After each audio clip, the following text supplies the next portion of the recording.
Financing is available with approved credit with Monday through Friday, 8 until 5 in the old L&L Marine location in Northport. Call 333-1605. It's time. You know what time it is? Time. For Tuscaloosa's longest running sports show. The biggest goal of our team, especially in the first half, we at Bama, we're trying to be the best. Always is to win a national championship. Something cool to look back on. We don't want to waste a failure. You're inside the game. John Mechie on the ground. Appreciate your interest in the game. On your home for Alabama sports. And Alabama wins. Tide 100.9 and streaming on the Tide 100.9 app. Powered by Tuscaloosa Toyota. And now, here's your award-winning host, Ryan Fowler. Hey, and a big good afternoon to you. Welcome into the game. T-Town Tide at 100.9, 1230 WTBC, your home of Alabama Crimson Tide Sports. K1 Aboard talk earlier today. We're going to get to some of that coming up in a couple of minutes. Got a big show lined up for you. We're going to talk with Tony Tsoukalas coming up in just a couple of minutes. He's from Rivals.com. He covers the University of Alabama daily. And it's going to be a lot of fun to be able to pick his brain about where he thinks this Alabama football team is. And you know, last week around this time, I think it was on the Wednesday, actually it was on the Thursday edition because we did the Dreamland, that was old school. We used to do Dreamland, but now we do Southern L House Score Prediction Day. So no longer Dreamland, but it's Southern L House Score Prediction Day. But we did the Score Prediction Day. As a matter of fact, we are still waiting our winner to call in. We like to do this on the air. We like to have fun.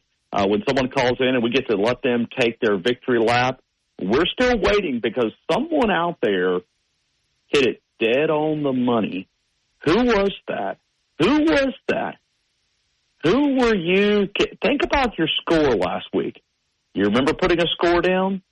Okay, I just want to put that out there that someone hit the score dead on the money, and we're going to award winner with a prize package. We're also going to be setting up this Alabama-Georgia game. I just got clearance a couple of minutes ago. Now, I'm not able to announce, but there is a major announcement for DanielMooreArt.com, one of our great sponsors, tomorrow. And it's a print that they've been working on for 5 or 6 months.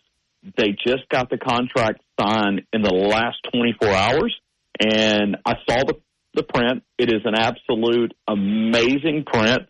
I have been sworn under secrecy. What's the word they use, Wyatt? Embargo? Isn't that the way they say it in the media business, where you have a clearance that you can't say anything until it's kind of like, someone will talk on record, but you can't release it until 2 p.m. or whatever day they give you. Like sometimes we go to SEC media days and the commissioner has not spoken yet, but some of the athletic directors want to talk and get on the plane and get back to their school, but they'll talk. But I think it's called embargoed. I think that's the word that they use. I think that's what it is. I think that's a media term. I'm not a journalist major. I never took a class in Reese Pfeiffer. Actually, I did. I think I've said this before. I've taken one class in Reese Pfeiffer.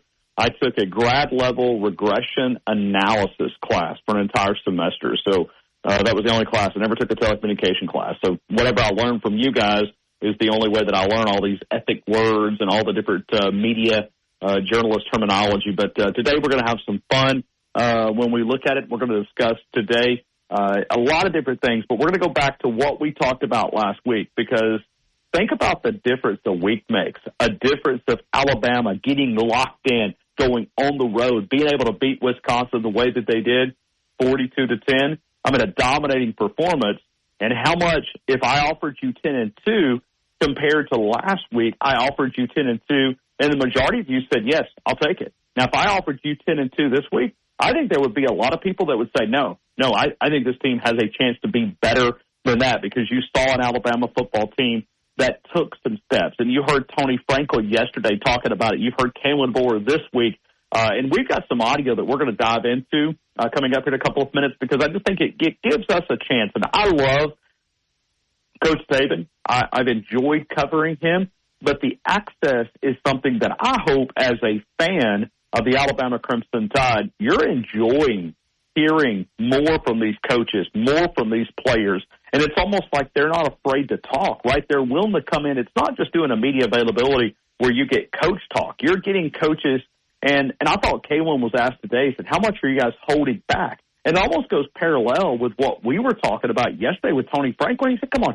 He said, these coaches do this, especially, and you heard Kane Wommack earlier today admitting, earlier this week, saying, no, listen, when we knew that we were going to, win the game, then we're going to hold some of our defensive schemes back. We're not going to show everything. Why not? So we're going to walk our way to this Alabama-Georgia game, and also keep in mind, this will be the first SEC game. And you go, come on, Ryan, duh. I mean, Georgia, Alabama, SEC game. But also keep in mind, this is the first time in my media career that I'll get an injury report from the University of Alabama. Let that sink in just for a couple of minutes. An injury report.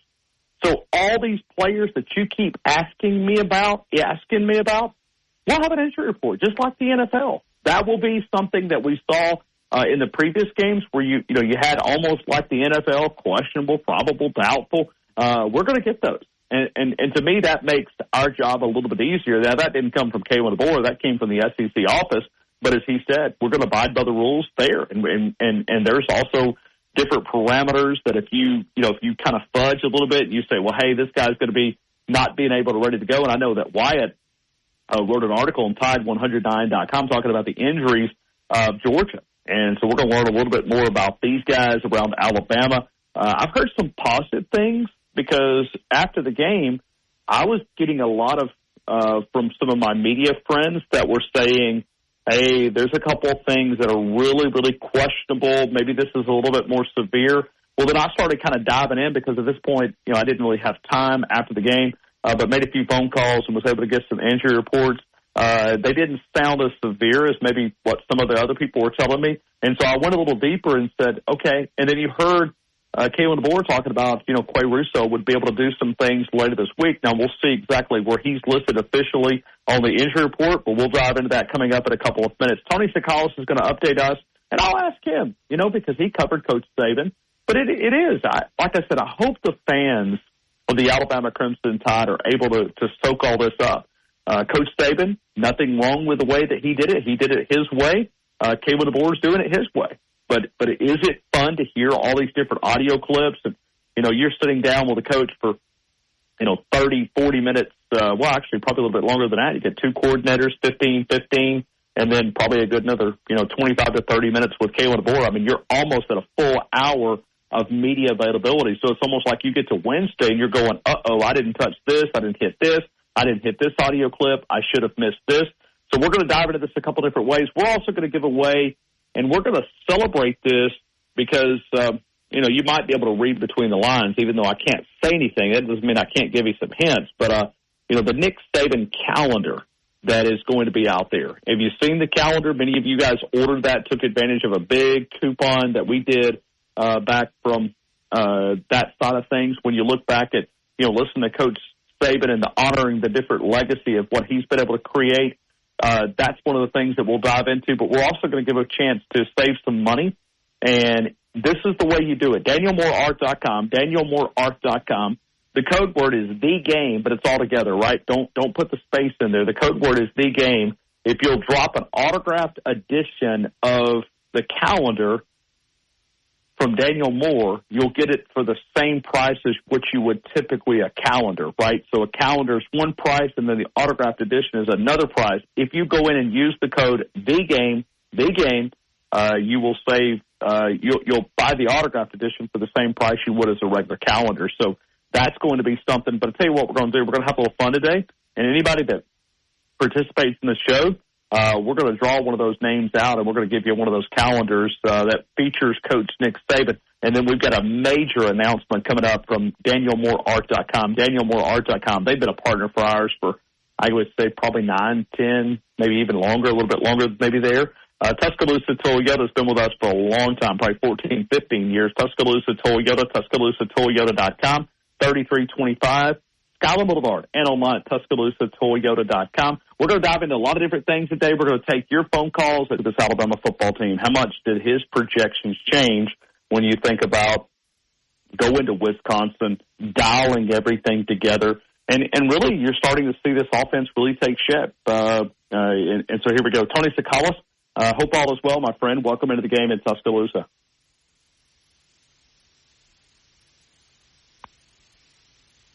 Hey, how's it going? Hey, good, Tony. Good, man. Just having a great day, and hope you are as well. And, this Kalen DeBoer thing is we're learning that bye weeks really don't mean bye weeks. Fair enough, Tony?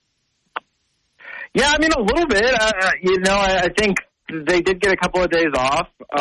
They really haven't started Georgia prep yet, so a little bit. I think it's, I don't think anybody's really getting a total bye week when you have such a big game coming up in 2 weeks. But I think that the players have been able to rest a little bit. Tony, let's go back to Alabama, Wisconsin. What was your big takeaway from the performance in Madison? You were there.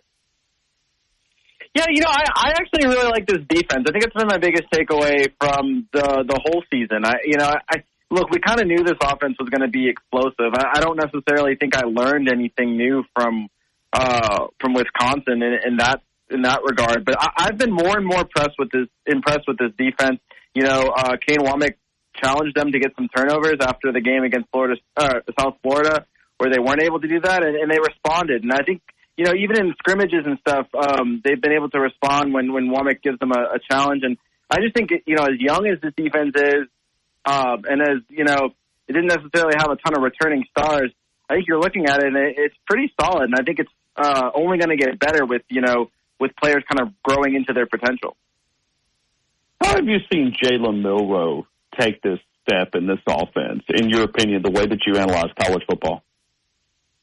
Yeah, I mean, look, he kind of is what he is to a certain extent. He's a big play guy. He's somebody probably, if you take away Travis Hunter at Colorado, I think Jalen Milroe is probably the most athletic player in college football.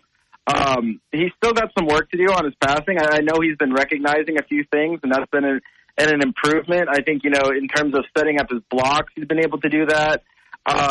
You look at the Ryan Williams touchdown pass. I think he read cover one pretty well on that. Would, earlier Jalen Milroe have done that? Maybe not. But at the same time, I think there's growth to be had there. I think that, you definitely have to be able to move the ball more consistently. I still think Alabama's a little bit like a power hitter in baseball, where they either hit a home run or they whiff, and there's too many 3 and outs, and those are gonna hurt when you play bigger defenses. But I think I'm just ready to see him play against a truly elite defense. Let's see how he does against Georgia. And I'm not saying that I'm expecting it to fall apart. It's really just let's see how he does against Georgia. So much of this offense we've looked at and been like, well, that's not going to work against Georgia. Let's just see. Let's just look at what Alabama has and honestly, evaluate where they are against a true contender. Let's go back to the offensive line. Caden Proctor got start number 1, and probably a little not a great challenge. It was a challenge, but from a standpoint of looking at Caden Proctor jumping in at that left tackle spot, I thought he had a pretty solid game, understanding that that's game number 1, even though it was game number 3 for this offensive line. Yeah, if I remember right, I don't think he allowed a pressure. That's pretty good from a guy that, really struggled last season. We saw him kind of turn the corner at the end of last season, but it's, you also got to consider, too, this is a guy that hadn't played for the first 2 weeks while dealing with that shoulder injury, so could have been a little rusty, and it didn't seem rusty, and that's a hard place to kind of start your season on the road in a Big Ten environment. I know Alabama quieted the crowd eventually, but, it was kind of rocking there at first. So I thought he did really well, and he's another guy you look at. It's just going to get better and better because I think he's, going to get more comfortable, and then they're going to gel together. I think the whole offensive line is going to benefit from, there's been a lot of switching. I think once they're able to kind of maintain a rhythm together with this 5, which it looks like this 5 is going to be the 5, I think that, you're going to see some improvement just in terms of chemistry and kind of how they build off each other. Let's go to the Ryan Williams, the way that they've used him. If I would have told you 3 games in, going into the bye week, that Ryan Williams would be leading the team in receptions, yardage, and touchdowns, would you have believed me prior to the season? You know what? I had heard so much positivity surrounding Ryan Williams, I wasn't going to be totally surprised. I wouldn't have made the prediction myself just because he is a freshman. But at the same time, you just hear so many good things about him that it's hard to be totally shocked when they all come true, right? I mean, so he's not just a freshman, and it's crazy that he's 17 too, but he doesn't play like a freshman. He plays more like a sophomore or, maybe even a junior. I mean, like, this is a guy that probably needs to progress a little bit physically before he gets to the NFL, but in terms of skill set, I think he's already there. So he's doing a lot of things too. He's a good blocker. He's not the biggest guy, but he's a good blocker, and that's not something that you normally see from your freshman receiver. He probably didn't have to do a lot of that in high school. So he's just a really polished kid. Seems like he has his head screwed on the right way. A lot of people would let this fame kind of get to their heads, and he really hasn't. So, no, I think,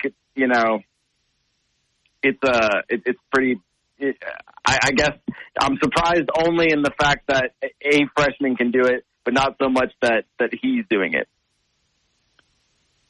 Tony, if I was asking you your biggest concern, now, even though it's been 3 games, you played Western Kentucky, a team that's, we don't really know. Maybe they're good, maybe they're bad. South Florida, we'll see exactly what they're able to accomplish. Wisconsin, what they're able to do in the Big Ten. What should Alabama fans be concerned most about? Or maybe not concerned, just kind of focused in on saying, okay, this is what type of season they can have if this comes together. Are you focused on anything? Yeah, I mean, it's just moving the ball consistently on offense because, look, you're facing a Georgia team that doesn't allow a lot of yards per play.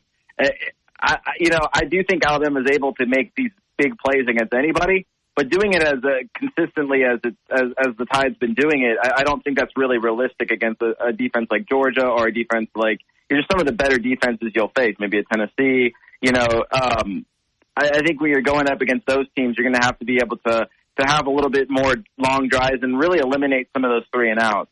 That's the biggest thing I'd concern on offense. And then on defense, I mean, as quality as the defense has been, and especially in the secondary, where I think we, circled a lot of concerns heading into the year, they haven't really faced a quarterback that can truly test them. Even Tyler Van Dyke, he wasn't really totally lighting it up before he got hurt, but then he did get hurt. So I mean, like, you didn't even get to go against him. I think it'll be more of a challenge against Carson Beck this week, a guy that a lot of people have being the number 1 overall pick in the NFL draft. I'll wonder if he's able to kind of test the secondary a little bit more. On the same hand, though, they're gaining experience every week, so that's becoming less and less of a concern. But I just think the fact that they haven't faced that elite quarterback yet, that could be a little bit of a concern at least. Tony, anything that you can add from an injury standpoint? Because I was teasing the audience a couple of minutes ago going into this SEC week. What is the injury report? Is it due on Monday, Tuesday? How will they do that? I think will be our first. I'm not entirely sure how Alabama's if they have to participate since they don't have a game. So I'm sorry, not for the bye week, but like going into the Georgia week, that we should have a little bit of an injury update. They'll be mandatory, or at least mandated by the SEC to do that. Yeah, I believe that's a Wednesday thing. So it'll be a week from today. We'll find out. And I think some of it. Kalen DeBoer's being vague on purpose. He doesn't want to give too much away, but some of it is just waiting and seeing how some of these injuries progress. You can kind of read between the lines on some, and you can kind of just look based on the wording of who seems more likely. But I do think that this bye week's coming at an opportune time because there are some players that are a little bit banged up that I think maybe might be able to play a little bit more now that they have that week. But if the game was this weekend, I think maybe they'd be a little bit more in jeopardy. Tony, if you look at the Georgia game, it's Alabama right now, the underdog. How big of a win would this be for Kalen DeBoer? We talk about momentum capturing moments, whether it's recruiting Ryan Williams or, being able to, land a pretty solid signing class, or going through the portal period in the spring and not really losing anybody significantly, getting Caden Proctor back. But what type of momentum would this be to grab this win against Georgia for Kalen DeBoer?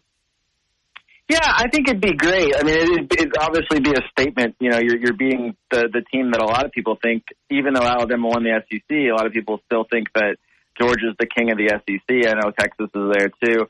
But yeah, you'd be making a statement that Alabama has slipped off. I don't necessarily think that you lose all chance of making that statement if you lose the game, But, I mean, it is an opportunity to really announce yourself as a true elite contender. I think Alabama's kind of already done that, but I think you can do it to another level by beating Georgia. That being said, it's just all about making the playoff, though. I mean, if you beat Georgia and then lose to Tennessee and LSU and Missouri, then it won't mean anything, you know? So I think it obviously helps their playoff chances.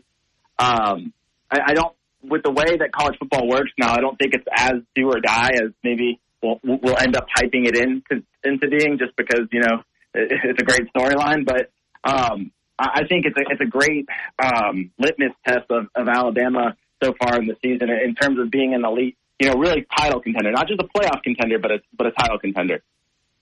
Yeah, and I made the line a couple of minutes ago, but I looked that up for an updated line. It's probably the lowest is about 2.5 for Alabama, the underdog, but I see it as high as minus 4.5. So I see Georgia minus 4.5 at a DraftKings. I think FanDuel, ESPN's got it at 2.5. There's a couple of places out in Vegas that's got 2.5. This is early lines on this Alabama-Georgia game. So Alabama definitely going to be the underdog. And at Nick Saban Field, or Saban Field at Bryant-Denny Stadium, I mean, can you imagine next week of what that's going to be like for chaos for you and I navigating through campus, try to get some of these media availabilities? And, I mean, it is going to be electric. The build-up of this game and the town is probably going to be busting at the seams with people wanting to be a part of the action.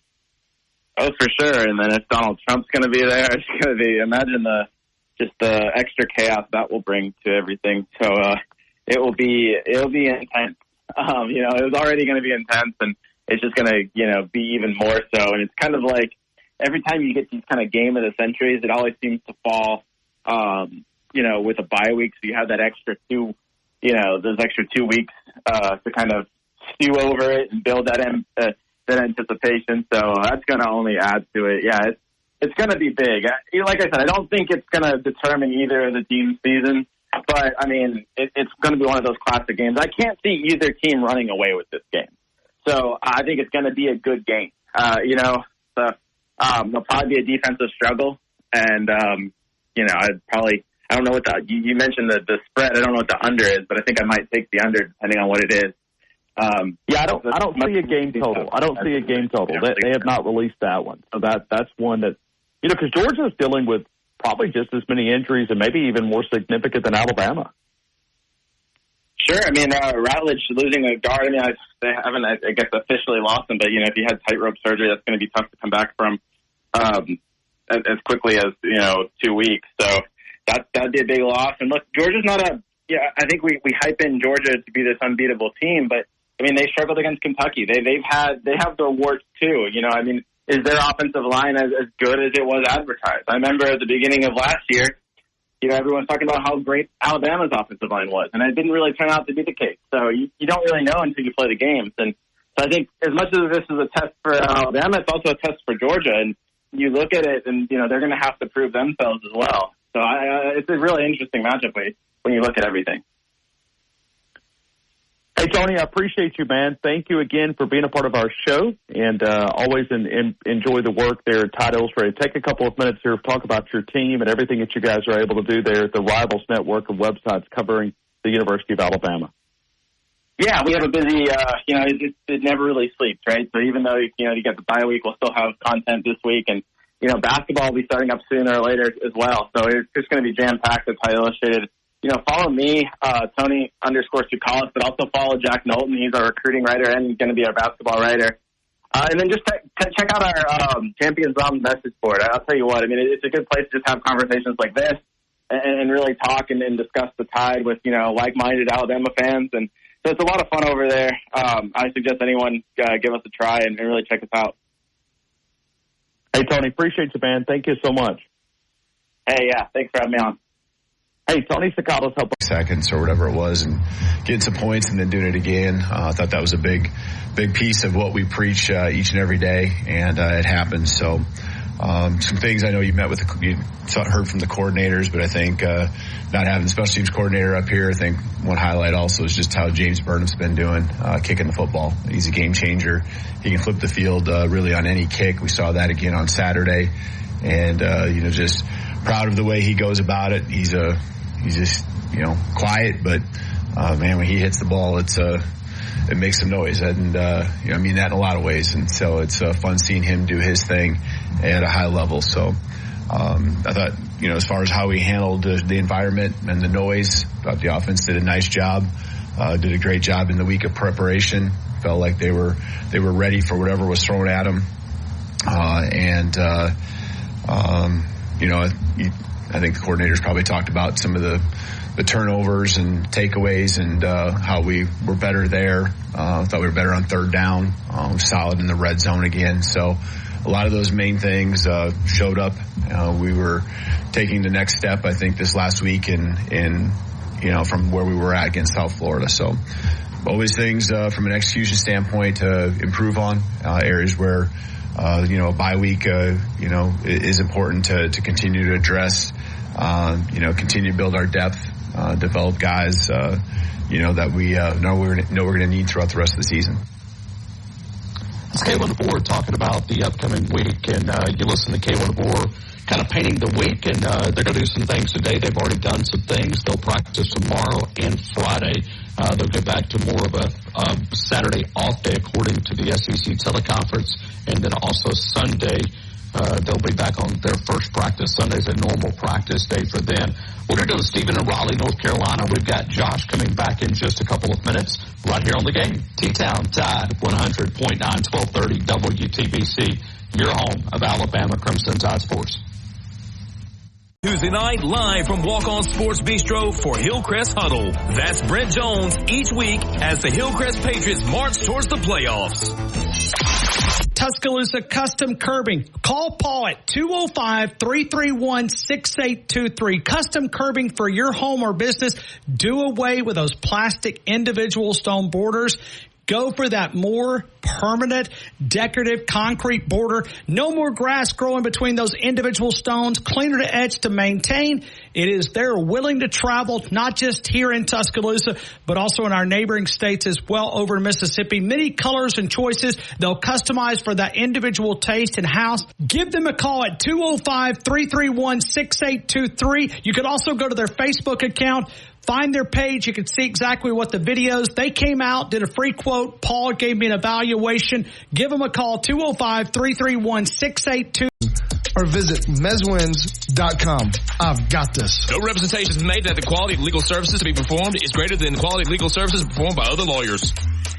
Dos Amigos, Highway 69 in the new Publix Shopping Center. 11 a.m. opening, 10 p.m. Friday and Saturday closing at 9, Sunday through Thursday. Some great Mexican cuisine, the great fajitas, the great desserts, the great lunch specials. You'll find it at Dos Amigos in the Publix Shopping Center on Highway 69. Takeout orders all. Assist you with all of your CPAP needs, including the new Luna Travel CPAP. Call 339-8013 or stop by Mid-South in the Northbrook Plaza on McFarland Boulevard. The best breakdown of Alabama football in the state. The Game with Ryan Fowler on your home for Alabama sports. Tide 100. Hey, we welcome you right back into the game here in Tuscaloosa. Tide at 100.9, 1230 WTBC, your home of Alabama Crimson Tide Sports. Let's continue here, and we'll go to Stephen in Raleigh, North Carolina. Stephen, good afternoon. You're in the game. I hope all is well.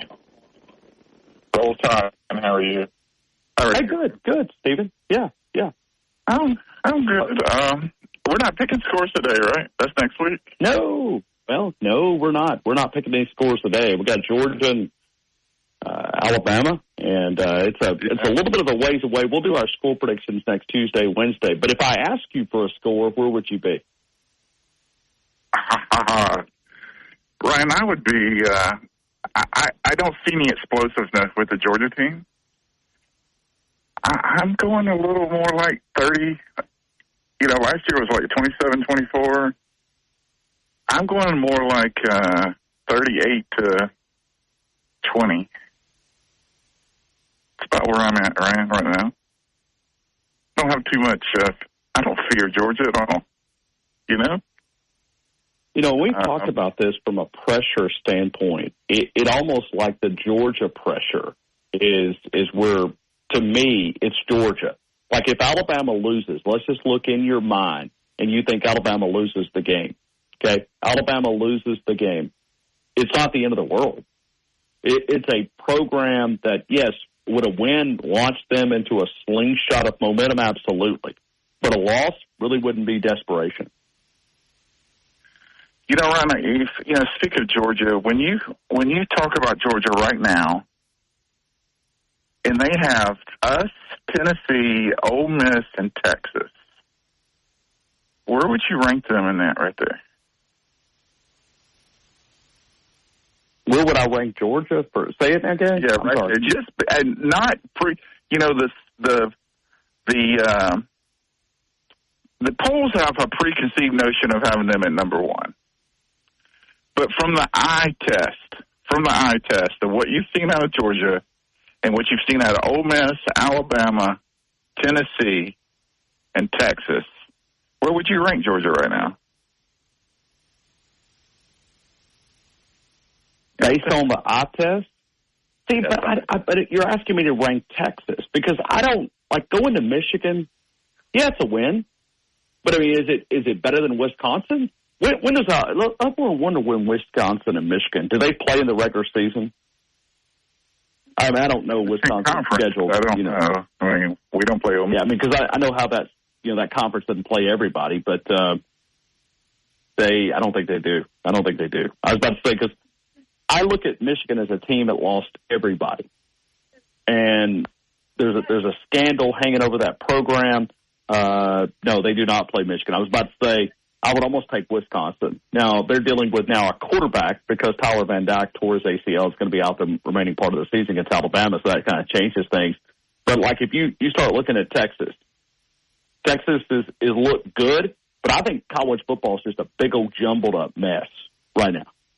I think you could probably put a lot of teams, that top 5, 6, 7 teams, and you say, let's put them in a pot, draw them out. All right, let's make the case why Alabama should be number one. Let me draw out Texas. We're going to make a case why Texas should be number one. We'll draw out a name. We'll draw and say Georgia should be number one.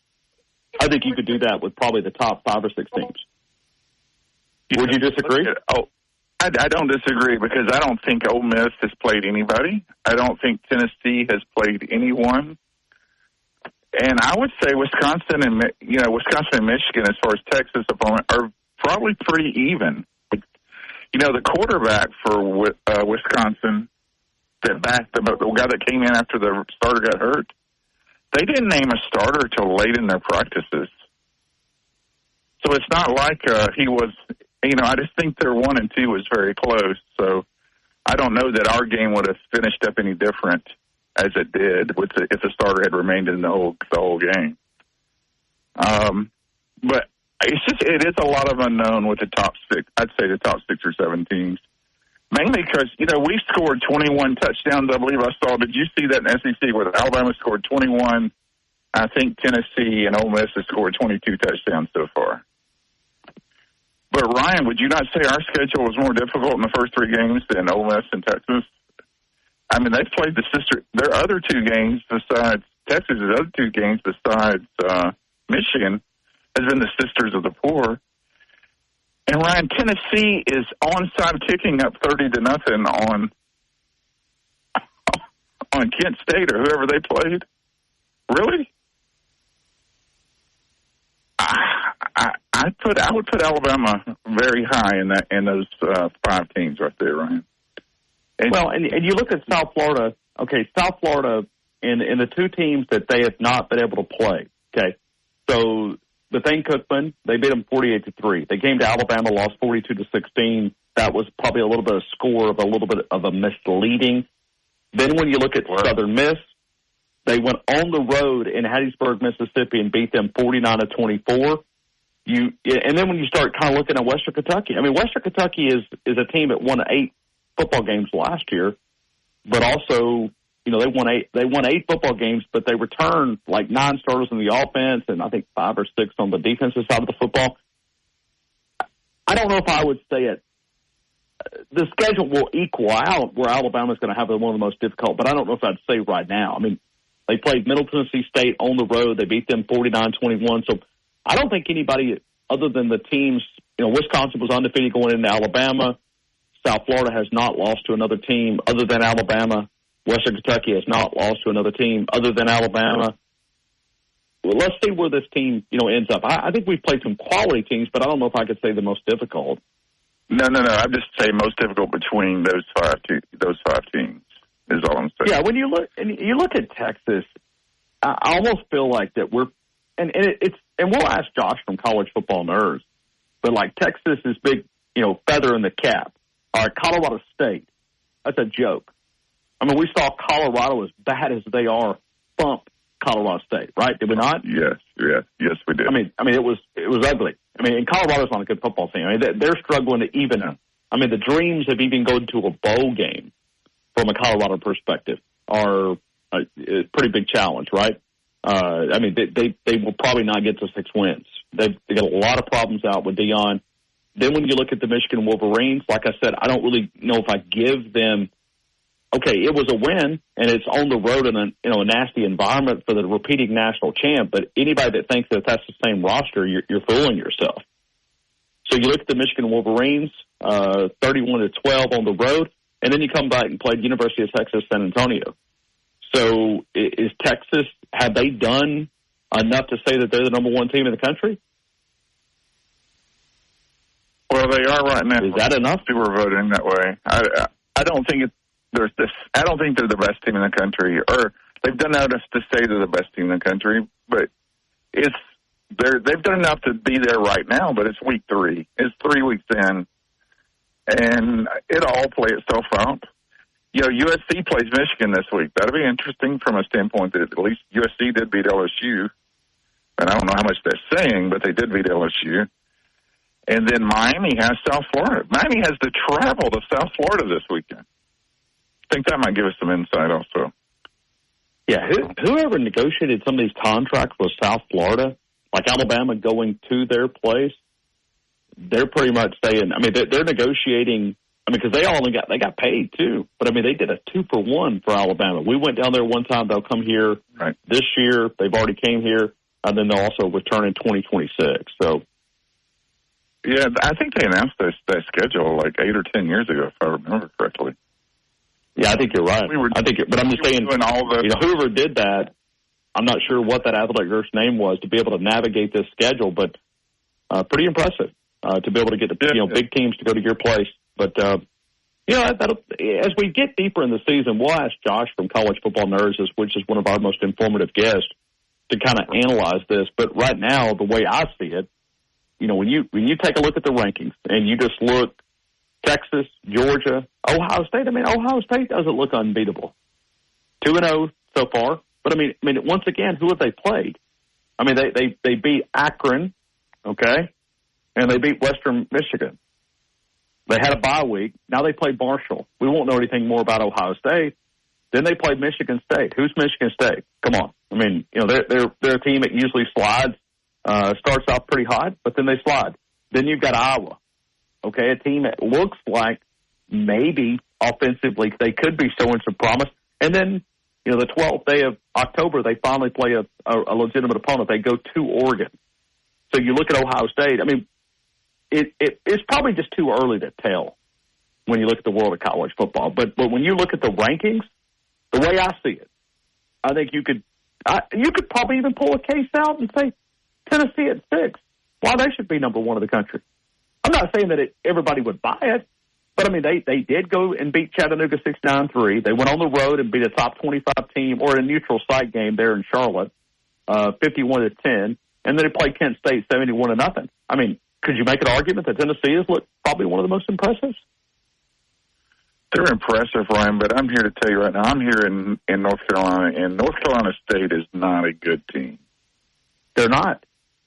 But I think you could say that about a lot of college football, man. I mean, when you go to the top 25, I mean, look at this. I mean, look at this. Let's just pick one AP top 25, and let's start from the back. Texas A&M at 25. Illinois at number 24. Northern Illinois at 23. Nebraska, 22. Clemson, 21. That's a 1-1 football team. 21. Iowa State, Louisville, Michigan, Notre Dame, LSU. almost in the top 15. They're at 16. Does that look like a top 15 football team? Oklahoma, Oklahoma State, Kansas State, Utah, USC, Penn State at 10, Oregon. Now you're starting to get in some quality teams, maybe in that top 10. But that top 25, it looks like we have watered down college football so much that the talent's everywhere. It is. They got exactly what they wanted with this transfer portal. They got, parity in college football. And the teams, you have no backup depth.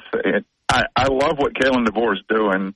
He's playing these guys now because, A, you got to keep them active. You got to keep them interactive within the program or they'll transfer it on you. But B, all your depth transferred. All the cornerback depth we had transferred. So he's playing everybody he can to get the depth.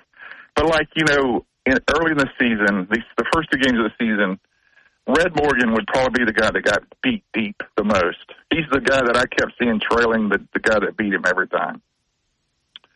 But, Red Morgan only played 22 snaps this week, and Devontae Smith played 40-something. So as we get into the meat of the schedule, you'll probably see us narrow down on who we trust in the big situations. And then when we play somebody we think we can beat, I think you'll see Red Morgan and them, play a little more like they did the first 2 weeks. So it looks like to me, anyhow. Because you're... And you know what? I tell you what. I think we're probably saying the same thing. We're just coming at a different angle. Right. But so far, the way that I judge it, and we'll ask Josh from College Football Nerds to kind of dive into this with us coming up in a couple of minutes, man. I appreciate you as always. Thank you. Hey, Ryan, I don't usually lead you out the gate. I was surprised about that. So, hey, thank you. You out the gate. Yep, roll tide, man. Somebody's got to get us started.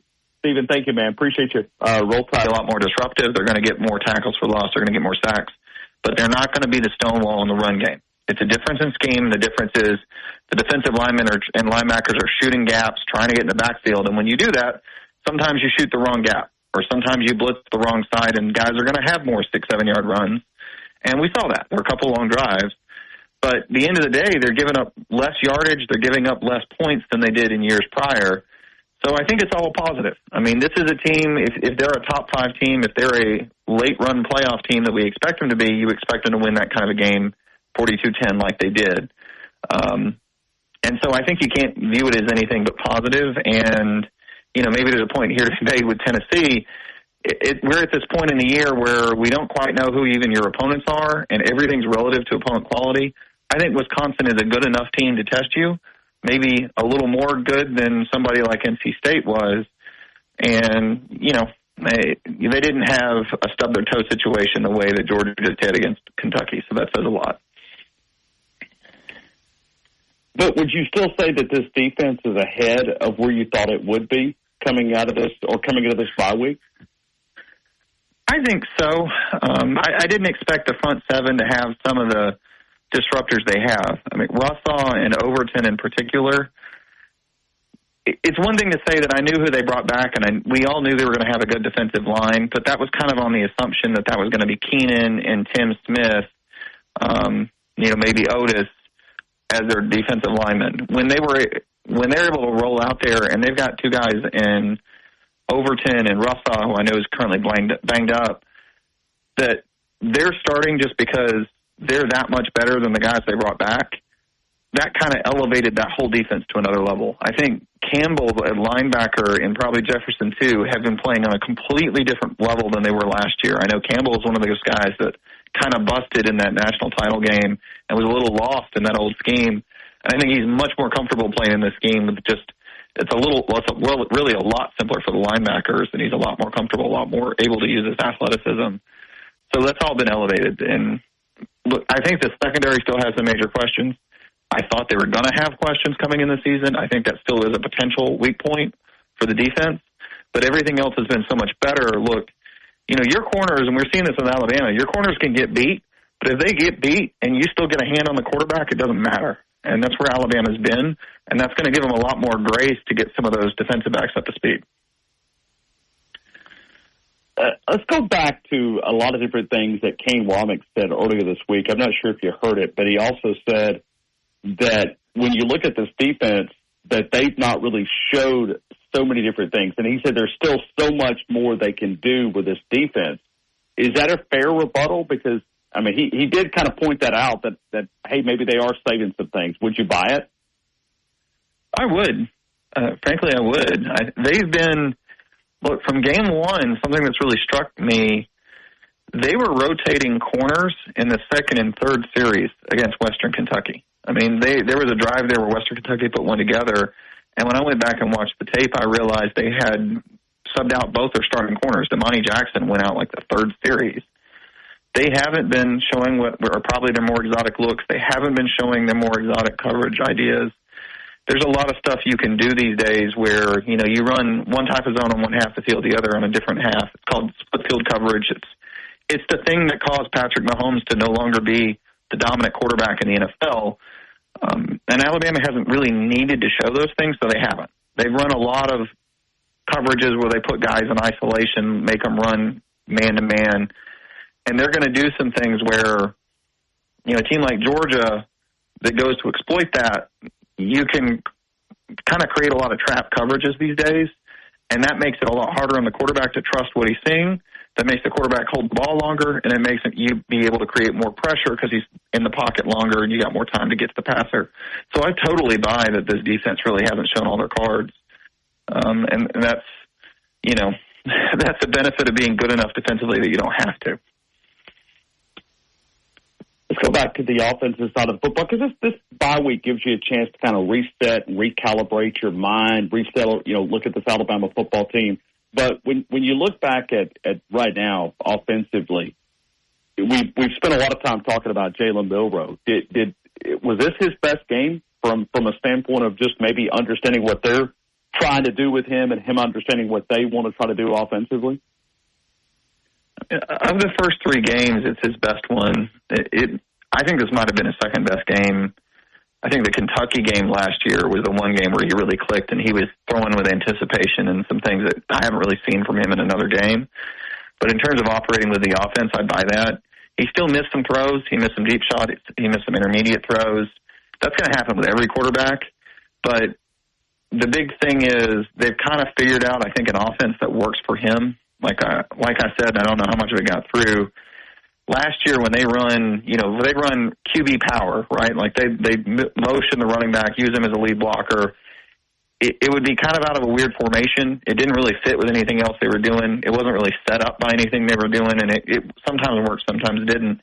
Wisconsin, when they did it, it was clearly something that was integrated to the whole playbook, right? Every formation, every look has QB run components. It was all tailored to his strengths. They knew who they were. Frankly, this is the one real criticism I've had of Nick Saban. When he had a quarterback transition, he never decided his quarterback till week 2 or week 3, which means the playbook is never really tailored to any one quarterback. This one is. And there was a beautiful play where they ran a quarterback sweep to score. I think it's when they went up 35 in that game. And it just looks like a normal passing play. They go straight into quarterback power. There's a counter component. So linebackers flow the wrong way. Jam Miller comes up. There's a guy in the hole. Miller just stones him, and Milroe runs untouched right off tackle into the end zone. And it looks like a simple play, but it looks simple and it looks smooth because it's so well integrated into the offense. And I think some of that is, creates this nice synergy where Milroe is comfortable running that offense and the offense is comfortable with him running it. And it's not emphasizing things he doesn't do well, and it's capitalizing on the things he does do well, which just makes everything else work better. Josh, I want to just continue to pick your brain about Alabama football, but can you give us some early thoughts on Alabama, Georgia? Because Georgia, if you were sitting here spending the first 20 minutes analyzing Georgia, you could probably throw a lot of criticism at them too. Yeah, they had a bad game. Rutledge, the right guard, goes out injured. I think they had some of the same issues that Alabama's had. When they had injuries at left tackle, they had to slide their All-American guard out. It kind of put them off kilter.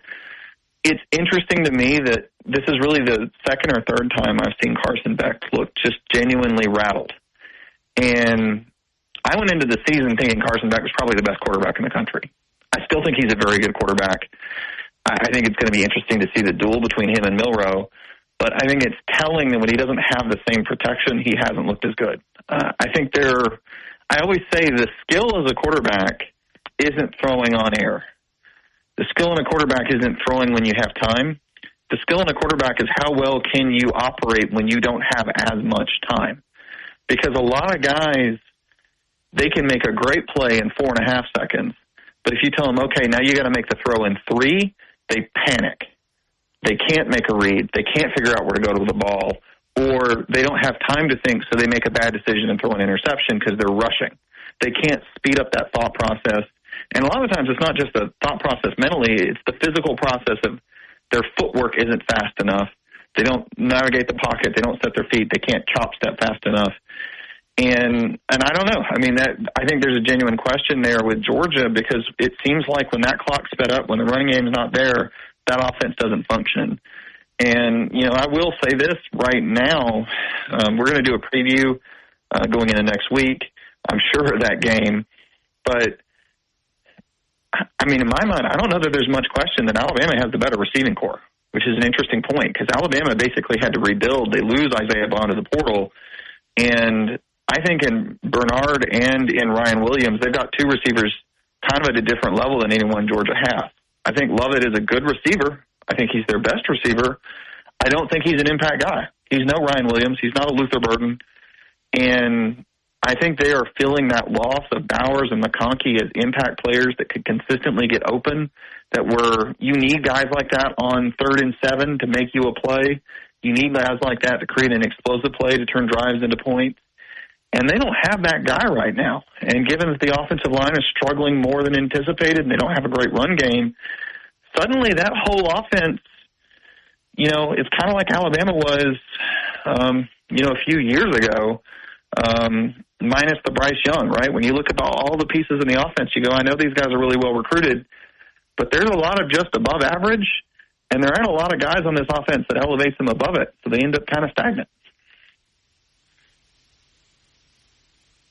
Josh, I made a comment right before you came on the air that if you look college football right now, 3 weeks in, my biggest takeaway is just how much the talent is spread out. I mean, I think you could probably put, let's say, 5, 6 teams in a bucket, and you just randomly draw a name out of the top 6 in college football, and you say Texas. You could make an argument they're number 1. Certainly 35 people did on the AP because they voted 35 times, received 35 first-place votes.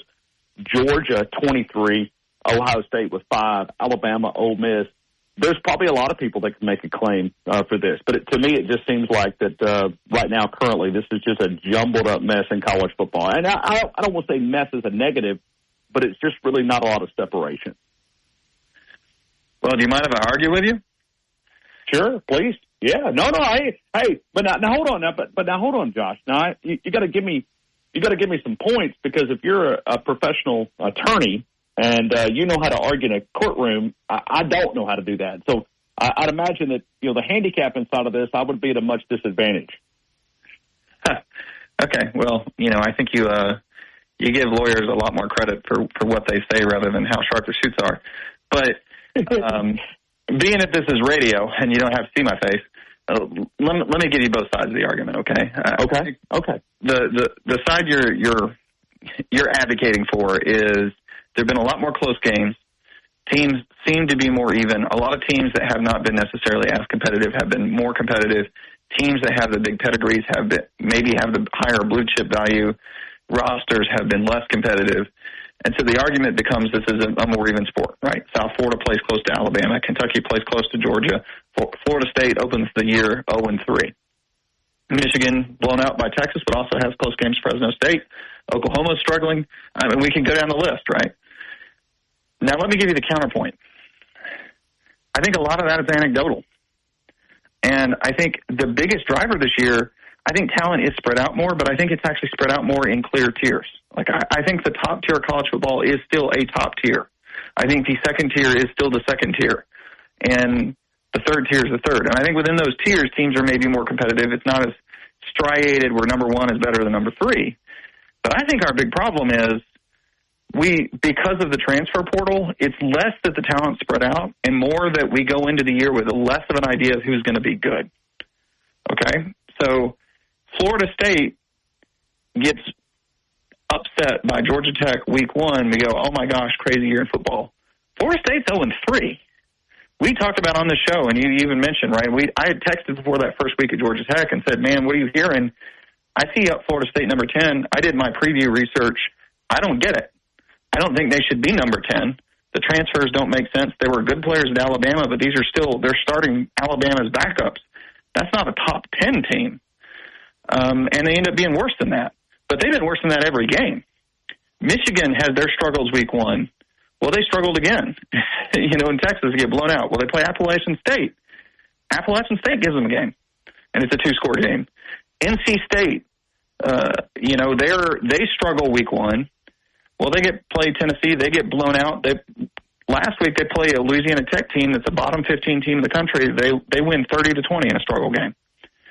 I know Tennessee fans are angry to hear it. It's not a knock on them to say that number 23 NC State game that, I had Tennessee covering, but narrowly, that they end up blowing out. Well, in FEI, one of the big rankings we use, they're 76th. So I don't know that the talent spread out so much. I mean, honestly, my opinion on this is I think the sport's just become more volatile. I think we're week 3 or week 4 in the year, and there's so many teams that we expected to be bad or good that just aren't.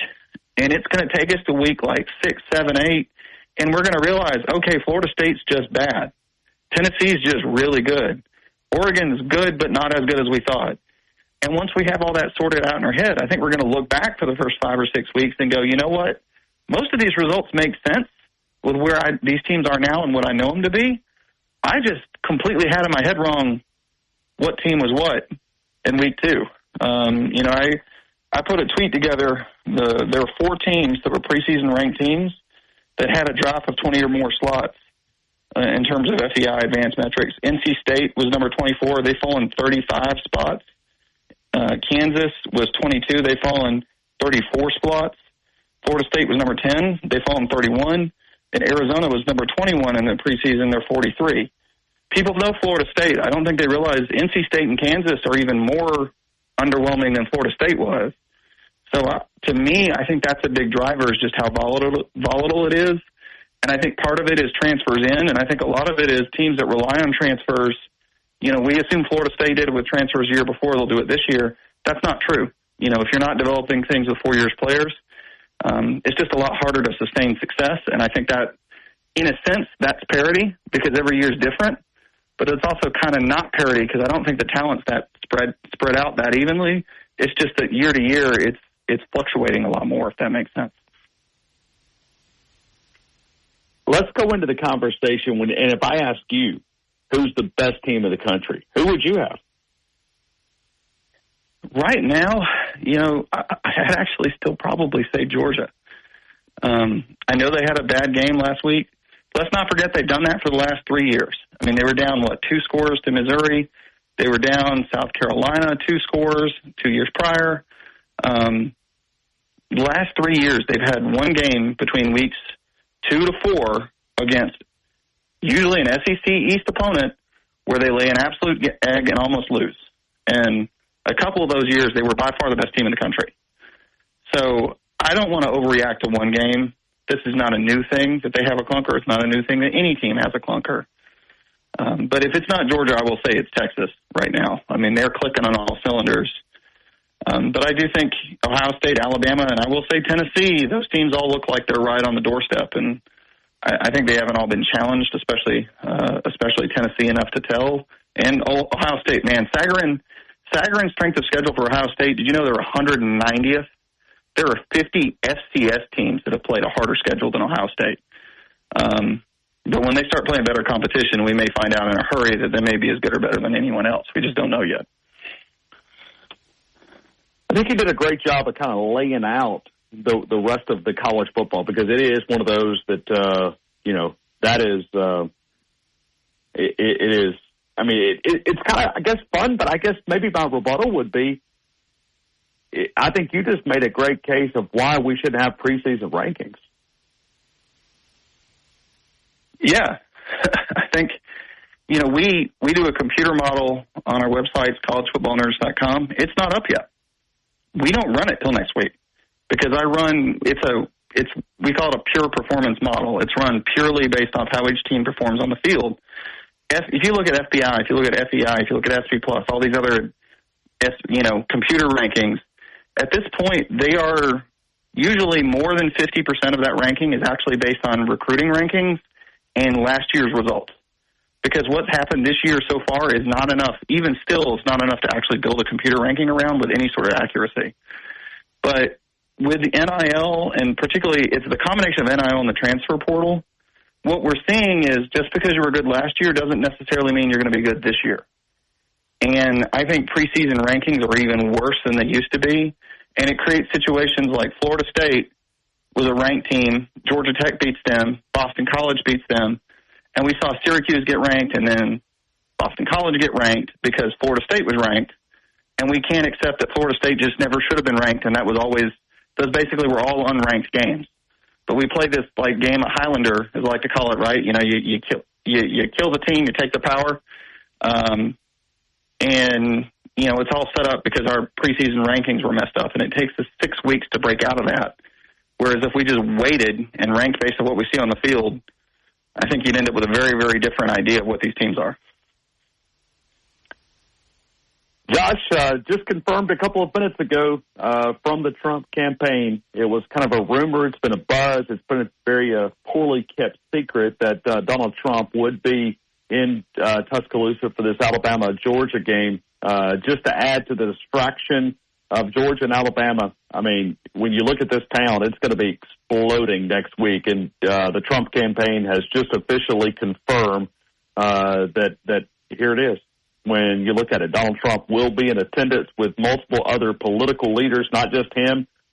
Katie Brett's going to be here, but several other senators that are also campaigning for the upcoming election. And, it's a big college football game, but it just become even officially now from a confirmation from the Trump campaign that he will be in Tuscaloosa for the Alabama-Georgia game. It'll be interesting. Now, I'll say I was visiting family. I live up in D.C. now, but visiting family down in Alabama they had an extra ticket to the game. So I actually went to the LSU-Alabama game in 2019 where Trump was in attendance. And I remember seeing him wave from the skybox, but more than anything, I got to be honest, what I remember was the security and the road closures and everything else around the game. That was a crazy atmosphere. I'm curious. I'm sure a lot of fans are excited to see him, but I wonder how many fans are excited about having to deal with a president, whoever the president or former president is, at a game. Because, man, does it make that security in the game and everything around it just absolutely crazy. Yeah, well, I'm not trying to go political here by no means, but, I mean, you've also had, 2 attempted assassinations, too. I mean, so it adds another element, right? I mean, it's not just Georgia, Alabama. This game without that would be off the charts, right? I mean, it would be, we may have a record for the ticket value in Tuscaloosa. I mean, I saw between the 40s, between $1,200 and $1,500. Now, we'll see that market adjust a little bit, but get you in nosebleed seats, $350, $375, upper deck, and I don't think there's a bad seat in Bryant-Denny Stadium. I mean, I think you can see from a lot of different angles, but if you're wanting to set between the 40s, you're going to have to sell a kidney. I mean, it's that type of, ticket demand. So you're seeing that, and now you're going to add this, and it's not just a president going to a game or a former president and a current one that is trying to, get reelected, but it's also, it's that fear, right? I mean, come on. I mean, I'm not stupid to not think that it goes across people's mind that, okay, I'm going to be in an environment that I'm watching college football. You've got someone that's a political leader, but also has been trying to being taken out for the last couple of months. So, I mean, that's something that, goes through your mind, and you're it adds another dynamic to what was already going to be a crazy environment. Yeah, and I'll give you a quick story. But okay, yeah. I went to that game with my family, and I actually had a family member that had a minor heart issue and passed out at the game. And they had to cart her out of the stadium at halftime, so I left at halftime. While wildest thing imaginable. I'm walking out, I actually see Funny Man leaving, walking out. He had to go to something, and he's like, "Oh, you guys okay?" And he's like, "Yeah, thanks." And you know, that family member ended up having to be taken to hospital in Northport because Druid City was closed down to be kept for the president for security reasons. They couldn't use the emergency room, and they diverted all emergency health emergencies across the river. And so I actually spent the second half of that game in a hospital in Northport. But you talk about all the repercussions. I'm talking about the security concerns. Man, it's extensive. I don't know if people realize things like, you know, the emergency services, at least as I understand it, or maybe it was a road closure, I don't know, but you couldn't go to the hospital in Tuscaloosa. We had to go to the hospital in Northport. So I never thought about stuff like that. I mean, because you are correct. I mean, you've got to be able to. And so I worked at that trauma center. I mean, I worked there for 3 years. It was a great place to work, and but I will tell you that game day, when it is not just an average game, let's say Alabama Mercer, that emergency room, it picks up. I mean, we're talking about probably double, you know, what a typical Saturday evening, because you've got twisted ankles, you got people that fall off sidewalks and break a leg, you got people that go in and, you know, stand for 3 hours and they, you know, the heart, you know, responds a different way. I mean, you have all types of medical emergencies, plus, you know, your population of Tuscaloosa is doubling. And for those who don't know, DCH is one of the busiest trauma centers in the state of Alabama. Yes, I know about UAB. UAB treats more traumas, but when you talk about patients, Tuscaloosa generally leads DCH in the state. So I never thought about that, but when you brought that to my attention, I'm going, wow, that would, because it really stresses the other medical centers. I never really thought about that angle, but wow, another brought, you know, a good spot that we can end right there. But Josh, we'll talk about it next week, man. I apologize. Please forgive me on that first couple of few minutes there. We were having a little bit of technical problems, and that was on our end. It was not on yours, but please accept my apologies. We'll talk to you next week, man. Thank you for being a part of our show. Yeah, no reason to apologize. It's always a pleasure, and hope you guys enjoy your nice bye week and take things easy. Sit at home, watch some college football Saturday, and get a nice good time to get a good survey of the college football landscape. I hope you guys enjoy it. Well, and I've not been feeling the best. I've got a little bit of a cold here, so I've got to try to recover. Speaking of sickness, I got to kind of get back on the mend here. Try to get back headed in the right direction. So hopefully I can get there before Georgia week. If not, I may have to call a substitute. So Josh, I appreciate you, man. Thank you again for being a part of our show. All right, have a good one. Hey, thank you. All right, so now it's official. It's not just a, you know, hey, we think that this is a political rumor. No, it's confirmed now. The president, or former president, and, you know, currently a guy that is trying to get reelected, has now confirmed that he will be, you know, in Tuscaloosa for this upcoming Alabama. So, we'll continue with more right here on the game. T-Town Tide, 100.9, 1230 WTBC, your home of Alabama Crimson Tide Sports.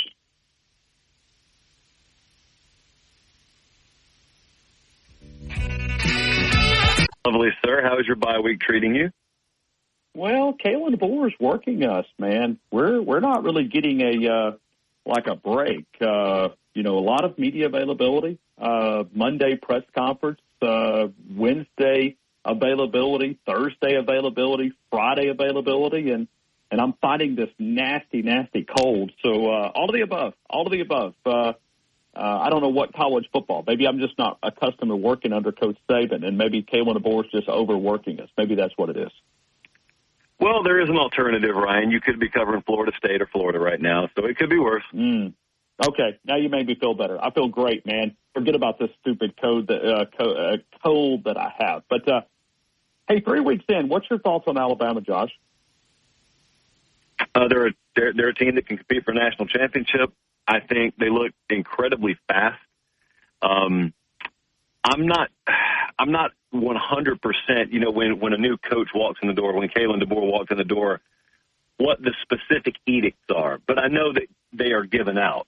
In other words, you go to nutrition, you go to strength and conditioning, you go to sports science and psychology, and you say, here are the tweaks I want, here's what I want implemented, here's what I want my team to look like.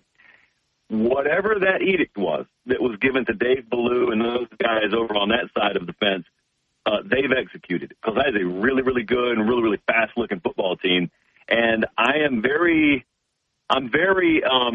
confident when I watch them relative to some of these other teams that they have good enough depth defensively in their front, and some of these other teams are hurting on that front. I can tell you specifically, you're about to play Georgia, actually, so this is unironic. You're about to play Georgia next week. Georgia just had 3 defensive linemen have to play 50 snaps each against Kentucky. The next closest played 17. They didn't have bodies they could roll in there. And I'm not saying Bama's 9 or 10 deep rolling them in there, but they're good there. They're versatile.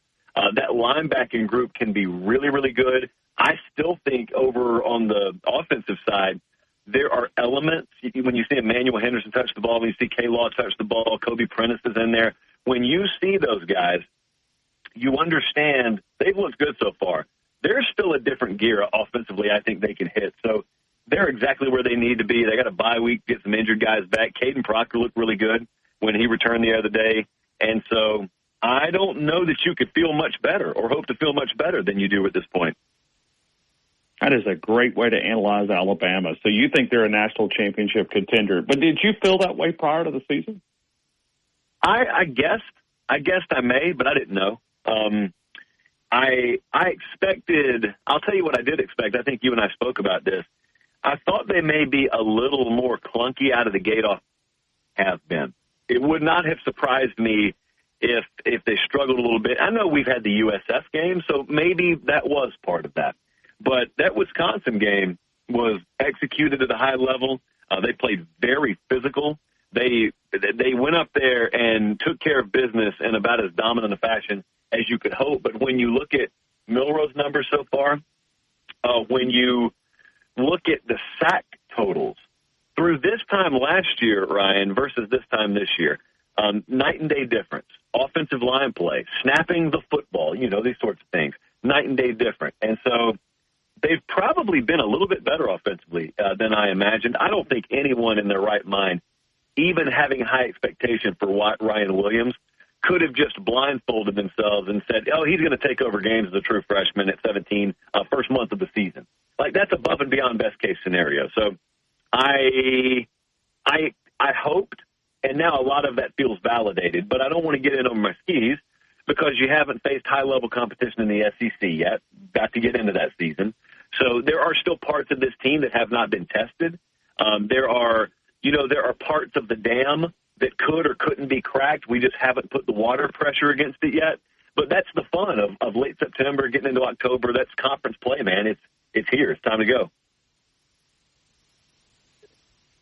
Who would be your number one team right now? I mean, is it Texas? Is it Georgia? Is it someone else? Texas is the best team I've seen. I went up there, saw the Michigan game. That is a really good-looking team. That is a deep, big, fast, physical team. It's the best quarterback room in the country. They did an excellent job backfilling the pass catcher. I say pass catcher position because I include tight end there, to guys they lost to the draft. That's not easy to do, man. Look around the country. Like, that is not easy to do. But they have built that team.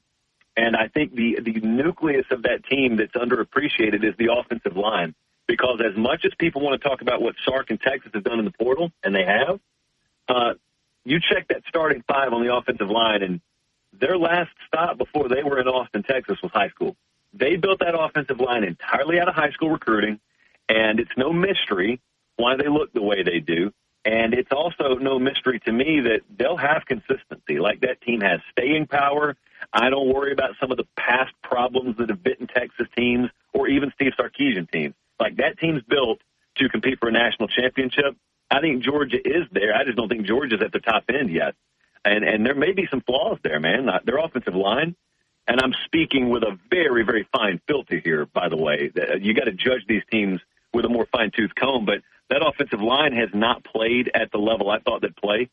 Georgia has not had their wide receiver room step up. I think their running backs have been a little suspect in pass pro as well as just overall production, and they don't have those game wreckers, those transcendent future top 10 pick game wreckers up front defensively. Mykel Williams will probably be back for the Bama game. He's one of those. But I don't know. I think Texas just has more difference-maker type players right now. Josh, go to Tennessee for a couple of minutes. You live in that state. This team looks also like they're the real deal as well. Yeah, they do. The one thing I'm interested in, and we're going to go to that game this Saturday night, one thing I'm interested in is in July, if we talked about Tennessee, you asked me my biggest concern, I would have circled the secondary. They lost like 170-something combined starts there and then lost their nickel in preseason camp. And so I go back to the crack in the dam analogy. Every single year, I'm not necessarily saying Tennessee is this, but every single year we get a few weeks into the season and a team gets a little overinflated and you just forget the concerns you had, even though those concerns haven't been tested. So Tennessee, for all we know, still is vulnerable on the back end, and they have not faced a quarterback or a passing attack that can expose it. So I don't know that Oklahoma is that either, because Oklahoma has had a real tough time moving the ball this year. So it may be that Tennessee does have that flaw, and they still go to Norman and win Saturday night. But that's one thing I'm focused on. The other thing I'm focused on is when you've got a first-year starter at quarterback, no matter how good he is, you've got to check all the first boxes. So there's a first time for this, a first time for that. Well, this will be Nico's first true road game. This is an Oklahoma team that has no illusions about what it is. It knows, kind of like Michigan did last year, it knows it has to win the game defensively. They're not hanging 40 offensively. If they do, it's a pleasant surprise. Don't bank on that. They've got to win the game defensively. Brent Venables is one of the best in the country at calling a defensive game. He is facing one of the best in the country at calling an offensive game. And Josh Heupel, I think that is one of the premier matchups that September will have delivered us in college football. Now, but Tennessee's the real deal, man. This is as good a shot as they've had in, I would say, a couple of decades at competing for the SEC and beyond. Let me ask you about Auburn. What do you see in this football team? It's a team that still needs at least another year. I think that Freeze was bound to be criticized, but probably smart, kind of cerebrally smart, to not go and get a quarterback out of the portal, because I think you're looking at that team now and you're seeing what he already knew, and that is that team was more than a quarterback away from competing for anything of note this year. Had you gone and gotten a high-level quarterback, it would have falsely inflated expectations, and they would have gone pop eventually, and he'd look like an idiot, and he'd look like an underachievement. Now, they're still looking like an underachievement, but I think there's a lot more of an understanding down there that, the quarterback for next year probably isn't on campus right now, and that's a pretty safe bet. So I would look at it this year, and I would be angry if I were an Auburn fan. I would look around at other guys who have turned around programs well within 3 years, and I would ask, why does it take that long here? But on the other hand, if someone were to ask me that, I would answer, it's about entry point, and it's about what you inherit. Nothing's changed in college football on that front in a long time. You get hired, it's about what you inherit.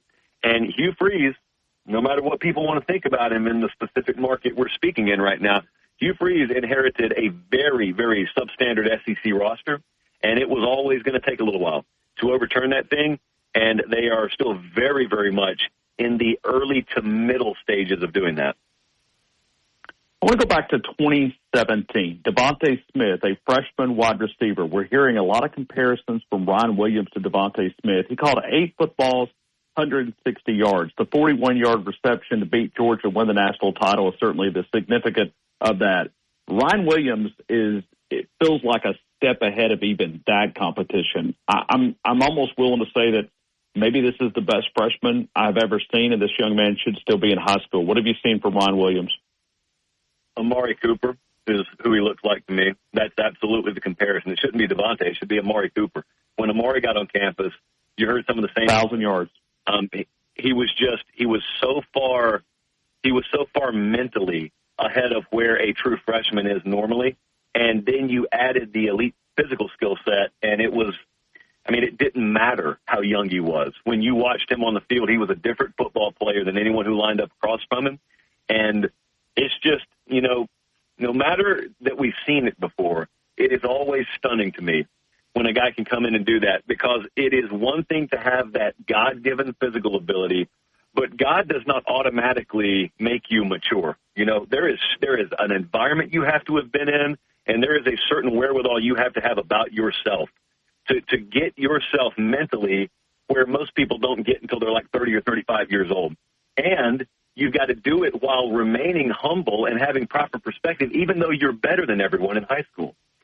That is a tightrope walk, and most cannot do it. And so when someone can do it and they have that physical tool set to go along with it, it always puts my jaw on the ground.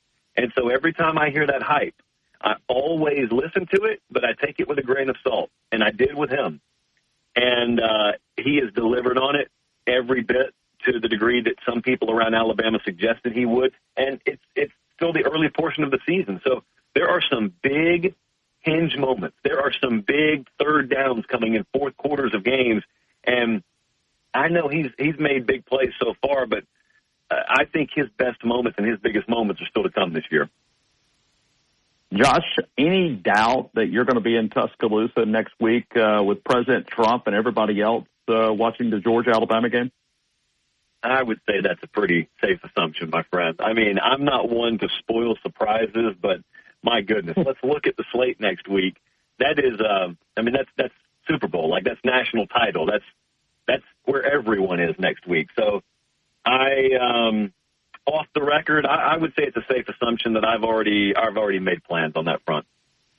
Okay. What do you give Alabama as far as upsetting the Georgia Bulldogs at home? I don't think it'd be much of an upset.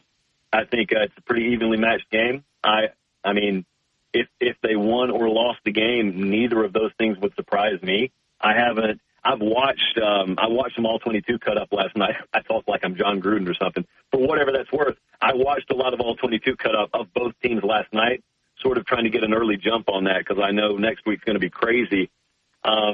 It's not an upset to me at all if Alabama beats Georgia, especially in Bryant-Denny Stadium at night. That is a very competitive and evenly matched up game as far as I'm concerned. And by the way, I know that'll be the national talking point next week, as if people forget who's won, 4 out of the last 5 or 5 out of the last 6 matchups in this series. So I'm not necessarily sure that should be the default position, but I think it will be. You're from that state. If Alabama does beat Georgia, what will the reaction be from the Dog fans? Or what should it be? It'll be bad now. It'll be bad. And it's not going to be bad in a sense that, we're out of it for anything. I mean, they'll still be in contention for all their preseason goals in terms of SEC and playoffs and whatnot. But you got to understand the psychology behind this rivalry. You guys know it well. I try and explain it. Having been from the state of Georgia, I try and explain it to folks outside the state. There is a voice in the back of your head. Back in the 90s, the Braves had it with the Yankees, but Georgia football's had it with Alabama for quite a while. And that is, we should be capable of doing everything they've done at Alabama. There was one guy standing in the way, and that was Nick Saban. The perception has been for a long time in the state of Georgia, once Nick Saban's out of the way, that's the last remaining hurdle. God bless him. Go do game day. We'll tune in on Saturdays, but now it's our time. That is what they think. That is what they believe. And maybe they're right. But if they come in there and Kalen DeBoer hangs an L on them, I can tell you from a psychological standpoint, these folks will not be well over in the state of Georgia because they will have told themselves something for quite a while, and when it came time to come to fruition, it evaporated on them. Josh Pate, he is the president of Pate State. The Freights, by the way, they got a new mascot since we've last spoke with him. The college football show Sunday, Tuesday, Thursday, 7 o'clock in the Central Time Zone, 8 p.m. over in Eastern. You can find it on CBSSports.com. Josh, you've made a transition, a lot of different things that you've added to this show. Can you kind of update everybody, because we haven't spoken to you maybe in a month and a half? Yeah, it's really what happened was I had negotiated with CBS for quite a while to take ownership of all those assets, that YouTube channel, that brand, that podcast feed, and we reached an agreement on that, and I've sort of upped my workload with CBS as well. So all parties happy there. It's the most consumed college football show in all of digital media now, so I'm certainly happy about that. And they've given us endless and bottomless resources to make sure that remains the case as there's a freight train going by, ironically, as we speak. Hey, how about that? Pay State Freight. That's the mascot, baby. That's not even a sound effect. That's just the real thing there. Thank you, CSX. So that's the long and short of where we are right now. Things are going really well. Josh Pate, CFB. Josh Pate, CFB. Hey, Josh, appreciate you, man. I'll see you next week in the press box, man. Thank you. Thank you, guys. Appreciate you, Josh. The game, T-Town Tide 100.9, 1230 WTBC, your home of Alabama Crimson Tide Sports.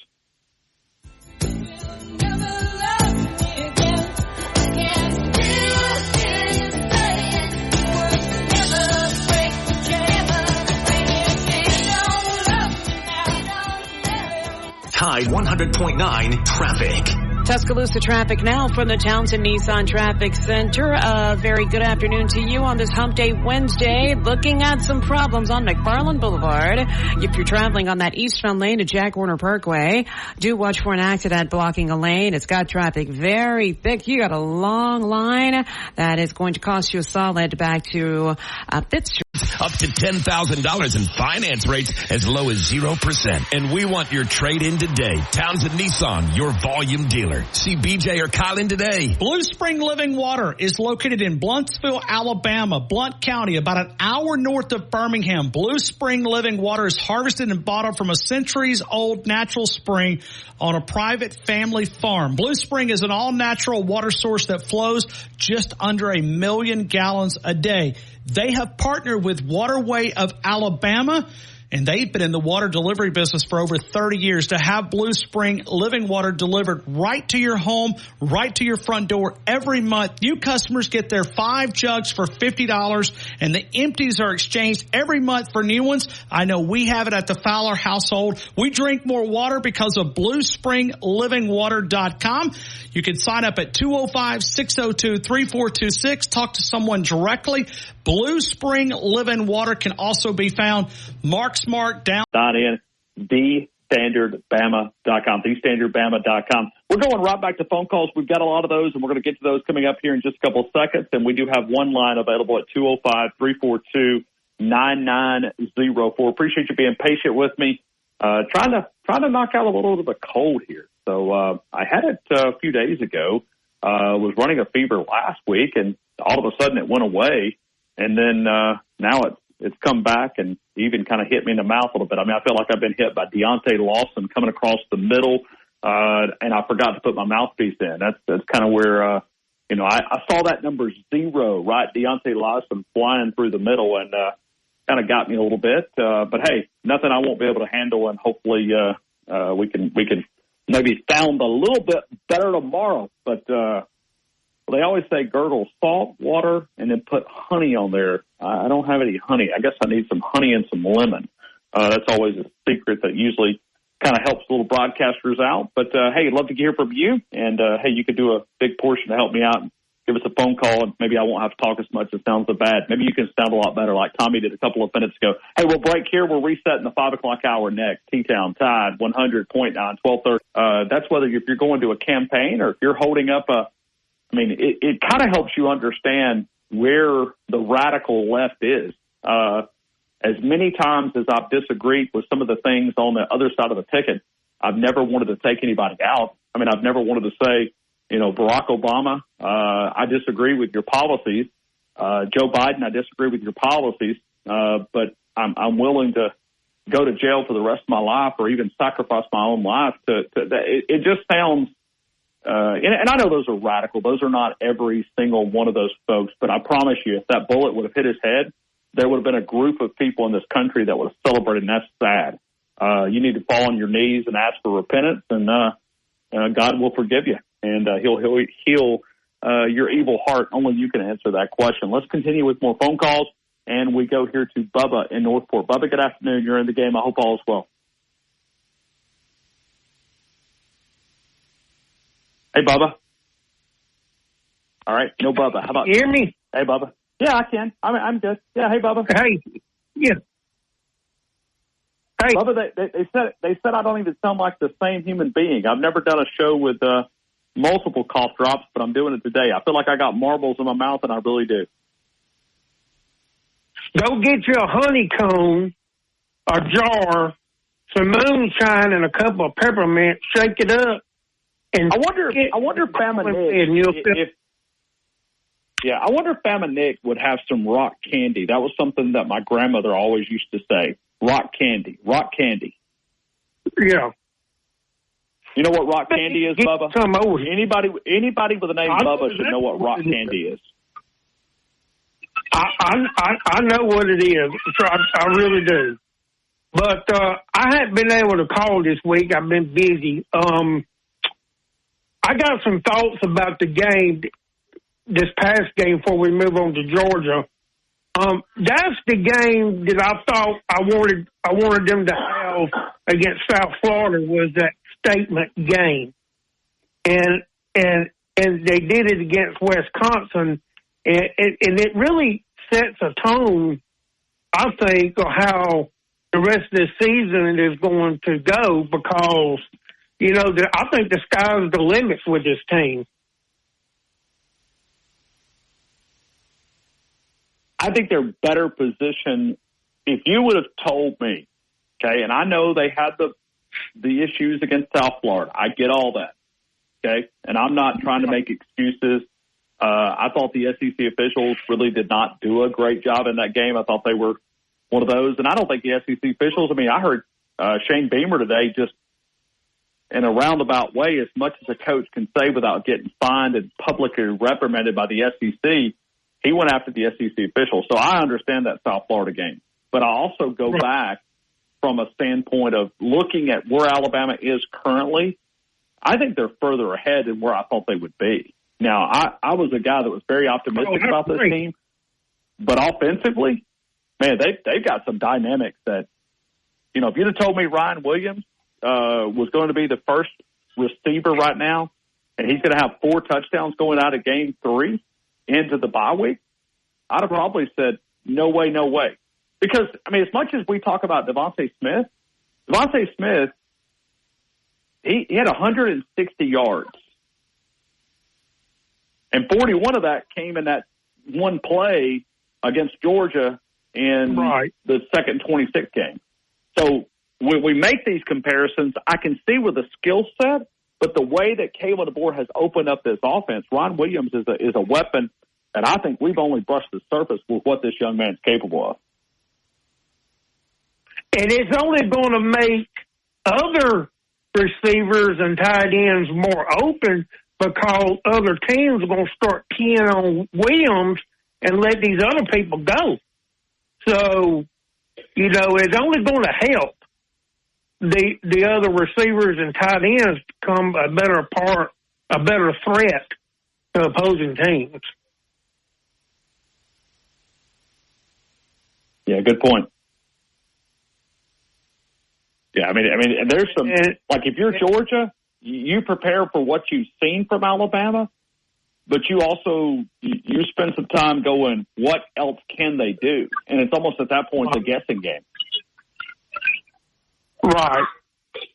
But and I think Kirby flat out lied also on the SEC teleconference today, because he was asked that question about have you prepared for Alabama, and he said no, we haven't started studying on Alabama. I don't believe that as much as anything. I believe more of what political leaders said than what Kirby Smart said. Right. I hope going back to officials, the Big Ten officials the other day, they let Alabama and Wisconsin play. They let them play football. They didn't get flag happy, and they could have, but they didn't.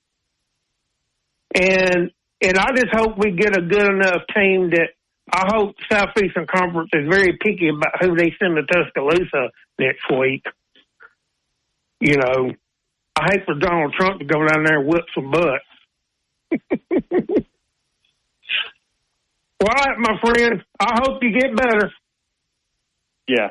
Well, thank you, man. I appreciate you. Thank you. let's continue. Let's go to Jared in Houston, Texas. Jared, good afternoon. You're in the game. You mean Jared in Dallas or Jared in Houston? No, Jared in Dallas will work. That's good. Jared, apologize. Hey, man, I'll go by whatever. I'm okay. Hey, how about Jared from Texas, and I cover all of the above? There you go.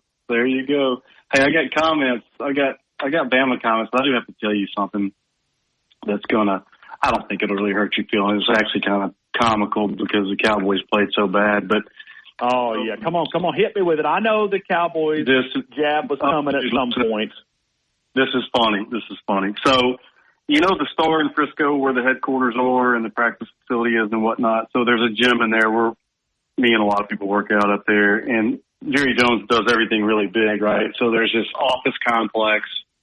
Then there's this 20,000-seat, indoor stadium there. And across from the office complex is an Omni Hotel. And there's shops and restaurants and stuff. But in between the office complex and the Omni Hotel, if you Google the Star, you can see this. There's a replica football field. It's 60 to 70 yards long, has the big star in the middle of it, and the end zones. And it's packed every day unless it's 110 degrees. I mean, kids out there, families, tourists, and whatnot. I'm in the gym Monday, and I'm up against the window, and I look out on that little replica football field, and there's about a half a dozen Saints fans with gigantic Saints flags taking pictures in the middle of the field on the Star. I'm going to tell you something. Being from Louisiana, only the Who Dat Nation would think of that.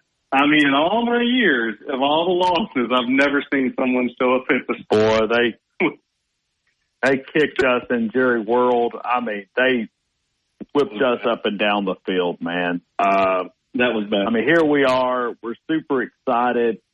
Go Cowboys, getting a win. And then all of a sudden we go to Cleveland and, we really slow down Deshaun Watson and Amari Cooper and anybody else that wanted to wear a Cleveland Brown. And then we come back home and we lay a complete egg. I mean, listen, I know what it's like to be one of these opposing SEC fans that never, like a Tennessee fan for the last 25, 30 years, just living through this. I mean, I sarcastically joke on Twitter. I do one of those Super Bowl bound, just to aggravate people because I'm a huge Dallas Cowboy fan, have been all my entire life. But I know more believe that than a man in the moon. I mean, I think we have a management issue. I think we have Jerry Jones, and as long as he's in charge, I don't think this team's ever going to reach their full potential. I think he is. He can't get out of his own way. You know what, though, Ryan? They're making so much money. I don't think they. Oh yeah, they don't care. No, you think they care? God, no. So much money. Boy, he's spending it. He's spending it too. He's just, it kind of reminds me of some of these bad organizations. I feel sorry for not comparing Carolina to Dallas. That's not what I'm doing. But Bryce Young, we saw it the day he was drafted. We're like, man, this is a bad organization. I hope he can navigate this. We're pulling for Bryce Young. But the owner is a nut. Yeah, well, and we have a different nut. He's a nut, but he's a different type of nut. Yeah, well, Adam Thielen can't be your wide receiver one. You're not going to have a whole lot of success with that. But anyways, but speaking of Tennessee, so I don't think we know anything about anybody. If you want to know the truth, Brian, I get so frustrated with these ding dongs like Josh Payton. I mean, I like him for the most part. But they're putting a lot of stake into nothing. So, for instance, let's go to Tennessee. Who's Tennessee's good win that everyone is, raising their hands about? They beat NC State really bad in that game. NC State barely got by Louisiana Tech Saturday. In fact, some pretty bad missed calls kept them from losing that game. And this ain't Louisiana Tech 1996 with Troy Edwards and Tim Rattay coming into Birmingham. Ryan, this is a bad football team. Small, and NC State should have lost that game. And so that's their big win. And they're going to go to OU, and I think they're going to win easily. But OU has struggled with Tulane and Houston at home this year. So they're weak sauce as well. And then you move on to Texas, and good Lord, these idiots. Can you only imagine what it's like here in Texas with these idiots right now? Colorado State, terrible. Got thrashed by Colorado. Amen. Come on, Jared. Come on. I mean, you're preaching to the choir. Keep going. Okay, UTSA, that's a junior college now. That's a joke. I watched some of that game. UTSA is terrible. And Michigan struggled Saturday with Arkansas State. Not the Arkansas Razorbacks, Arkansas State, Ryan. That's another small, weak Conference USA, Sun Belt, whatever. They're terrible. And they only put 28 on, was 28-18. And besides that, the Fresno State game, they won the first one of the year. It took a pick six in the last 4 minutes to keep that one from being a nightmare for them as well. I told all the Texas fans, I said, you're going to beat Michigan by a minimum 2 touchdowns. They're not any good. It's a dumpster fire. Their coach doesn't have a contract, and it's coming around. They got 4 more losses coming to them before the year's over. So at this point, I mean, our win over Wisconsin was pretty good, but Wisconsin hadn't really done anything. Honestly, the best win of the year so far, in my opinion, might be USC beating LSU. Maybe Georgia's win over Clemson was pretty impressive, but other than that, who's really beat anybody? You disagree? I agree with you totally, but I want to go back here. I want to go back to Michigan just for a couple of minutes, okay? Because we put a lot of stock into Fresno State. What has Fresno State done post Texas? Do you know offhand? I got it right here. I can tell you because I was looking at this stuff earlier while I was. All right, but I want to spend time. All right, so they lost to Michigan. Fresno, I'll tell you real quick. So Fresno, they're 2-1. They lost to Michigan 30-10, and they beat Sacramento State. That's a JUCO, and New Mexico State. That's another JUCO. New Mexico State's dream ended last year when everybody transferred out, including their quarterback. So there you have that. All right. But go back to Michigan. Michigan beat Fresno State 30-10. They lost to Texas 31-12. They beat Arkansas State. Arkansas State. We know that team because it's Butch Jones' football team. Okay. Yes. Looking at these guys, when you think about Michigan, I think this team will be lucky to get to 8-9 wins. Oh, 100%. I don't see how this team. USC is going to thrash them Saturday. I think so. I think USC is going to thrash them. Yeah. Listen, they got Southern Cal. They can probably handle Minnesota and Washington because Washington's in turmoil. Illinois is not bad. They could lose that one at Illinois, and they should be able to handle Michigan State. But then they got Oregon. They're at Indiana, Northwestern, Ohio State. Ohio State, Oregon, and Southern Cal, that's 3 more losses right there. And then as bad as they are offensively, there's 1 or 2 more snuck in there somewhere. So Michigan's, is possibly a 500 team, and the whole country's acting like Texas went up there and beat the 85 Bears, man. Driving me crazy. Yeah, well, and so you look at Texas, but it's always you live in that state. I don't have to tell you anything. We cater to Texas all across the country. Jared, do you know why we cater to Texas? We're not media. We're not as dumb as we look. It's simply money. Oh, I know. It's money. It's money. It's a large fan base with deep, deep, deep pockets, and so we make them out because when you put up Texas at the top, it sells. It sells, man. They love it. Well, let me tell you something, Ryan. The diehards are putting on a big smile and waving their flag, but behind the scenes they are very nervous about this because, like I've told many of them, that if you don't do it this year, I don't know when you're going to do it. Your schedule is a joke. They have no one left, Ryan. They got ULM next week. Okay, this weekend. That's Mississippi State, who got handled handily by Toledo at home. Okay, then they've got Oklahoma. Okay, Oklahoma is not good this year. Then they got Georgia. That'll be their one real game. That's their real test. Then at Vandy, Florida, Arkansas, Kentucky. Are you kidding me? They got to go to A&M, which I will say this, no matter what the record is, the Aggies will be so geeked up to have them in College Station that there could be some crazy things happen there. But that is about as manageable a schedule. Ole Miss is the only one with more pathetic than that. I'm tired of hearing about Ole Miss, too. They don't play anybody. So, anyway, there's my rant. There's my Wednesday afternoon rant. I mean, there's a free-for-all Friday rant sponsored by Brian Hard Construction. But, I mean, it's on a Wednesday, but it's real. It's real. But I mean, as you look at it, it's not going to get any better, and maybe that's what we're looking at. I mean, it's Texas ULM. It's Texas Mississippi State, as you just said. Yeah. Oklahoma, probably in a team that, it will not be in the top 25 when they play at the Red River. Used to be the shootout. Now it's called the rivalry, but the Cotton Bowl. And then you got Georgia. Yeah. Who knows? If we beat up on Georgia, they may get a free pass there, too. Then they play Vanderbilt. They play Florida. They play Arkansas, Kentucky, Texas. I mean, but, hey, listen, we have nobody to blame but ourselves. They captured momentum in Bryant-Denny Stadium last year, and they've ridden this momentum throughout. So. Yeah, Mizzou has got a pretty easy road, but they do have to come through Tuscaloosa. They do for that. They do. Yep. I bought my tickets last. Hey, Jared, real quick, in 30 seconds or less, is Alabama further ahead than where you thought it would be? 3 games in, going into the bye week.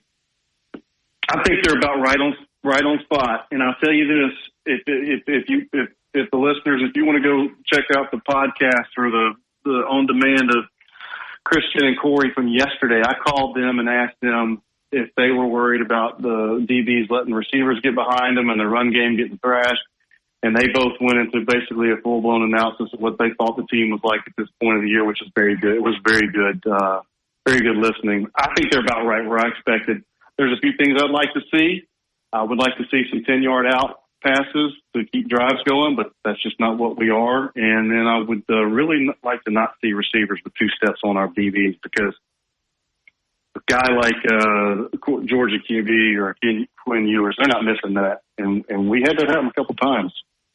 And I got against, you know what I'm saying? But no, I think we're about right where we are, where we would be. It's kind of what I expected. I wanted a little more of a challenge from Wisconsin. But other than that, I mean, yeah, we're right. We're on schedule. I think so. All right. Thank you. Appreciate you, man. Yep. All right. We'll see you. Bye. Hey, right back to you. We'll continue with more of the game. T-Town, Tide 100.9.